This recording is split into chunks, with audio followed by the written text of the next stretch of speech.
Përshëndetje zoti Kroluku, faleminderit që pranove intervistën. Faleminderit për ftesën. Atëherë, si është e mundur që i njëjti pallat të digjet për herë të dytë dhe askush nuk marr përgjegjësi? Në fakt, ju keni drejt në konstatimin, ky është rasti i dytë mbas 5 vjetësh ku ndodhet po në të njëjtin ambient, në njëjtin objekt. Nuk e di se si shkon situata e përgjithësive, por ajo që është si thua e pa qartë ose e pa kuptueshme si ka mundësi që neve kemi folur dhe në rastet më përpara kur ka ndodhur, kur ndodhi, në parë dhe kjo qëndroi dhe nuk u ndryshoi.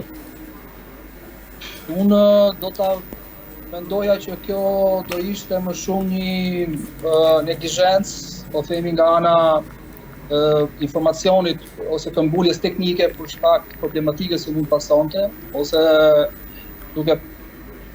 të lënë masmenjan edhe pse rasti foli vetëm.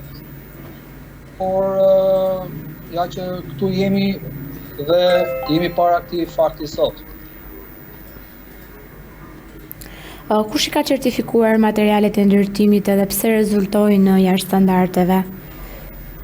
Atëherë, materialet e certifikuara, protokolli i ndërtimit të fasadës fillon që nga projektimi i saj. Ku vetë projektuesi përcakton qartë elementet e ndërtimit të fasadës, duke përcaktuar edhe kodet për të cilat kjo fasadë duhet të rezistojë dhe të qëndrojë qoftë nga ana mekanike, statike, dinamike, po dhe antizjarr.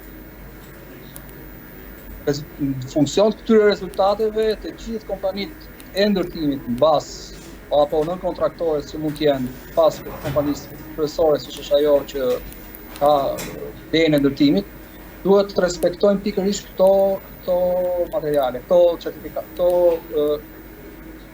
karakteristika cilësie të cilat jepen që në projektim.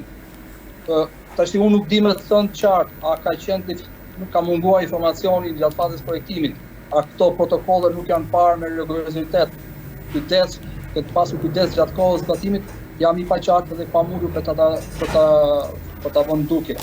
Por qartë është kjo, që materialet e ndërtimit në fasadë duhet të jenë të sistemit kundra zjarrit, sistemit A1. Po e themi disa herë këtë.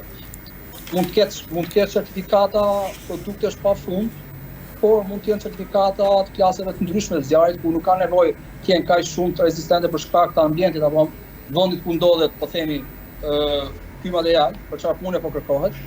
Por në këtë rast këto duhet të jenë të gjitha të certifikuara A1. Rezultati tregon që kjo nuk është e vërtetë dhe nuk janë të certifikuara në këtë klasifikim. Si radhën e parë ku ndodhi, po edhe në këtë rast duket të jetë njëti tipologji problematike. Pse nuk ndërtojmë në bazë standardeve të Europës, sikur se kemi diskutuar? Çfarë mungon? Atëherë, neve nuk mund të themi që nuk ndërtojmë në sipas standardeve të Europës. Ky është një rast i veçantë për cilën duhet analizuar. Ndërtesat këtu janë plotësisht në konform me standardet europiane, ose më saktë, kompanitë e ndërtimit mundohen maksimalisht të respektojnë standardet. Kuptohet që nuk është e thjeshtë për firma ndërtuese në Shqipëri të kenë arritjen e komfortit standardit për shkak të mungesës edhe të pasukurës. Po ky rast është shumë i thjeshtë për të kuptuar dhe shumë i qartë. Pra mjafton që këtu materialet ishin sistemit A1, nuk do kishte kur të lloj pasoje në këtë ngjarje kaq katastrofale, do të thojë. A janë kryer kontrolle pas zjarrit të 2021-shit? Mund ta di se çfarë ka ndodhur në historikun e ndërtimeve, ashtu si kundër askush ku nuk ka pjesë e strukturës asaj kompanie apo institucioneve të marrë apo të ketë informacione.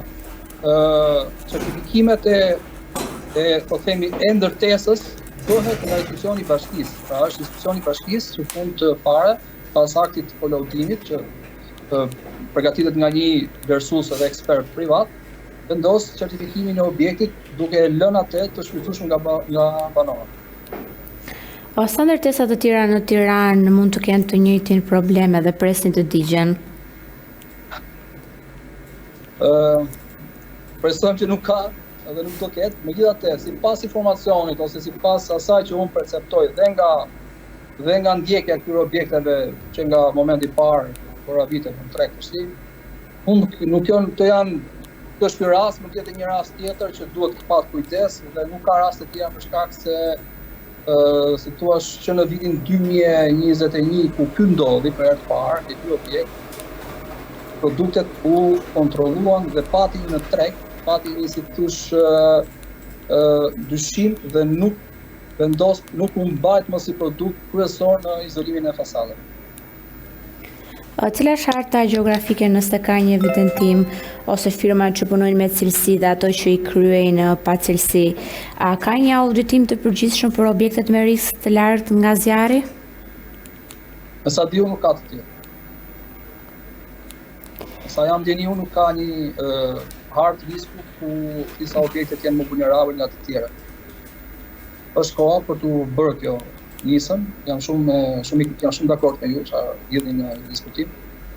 Ashtu si shkundër objektet duhet kontrollohen nga tërmeni, pra të bëhet një hartë vulnerabiliteti për rrezikun sismik, ashtu duhet bëhet edhe për zjarrin, sepse si shifet, zjarri ndoshta është më i dëmshëm se sa tërmeti.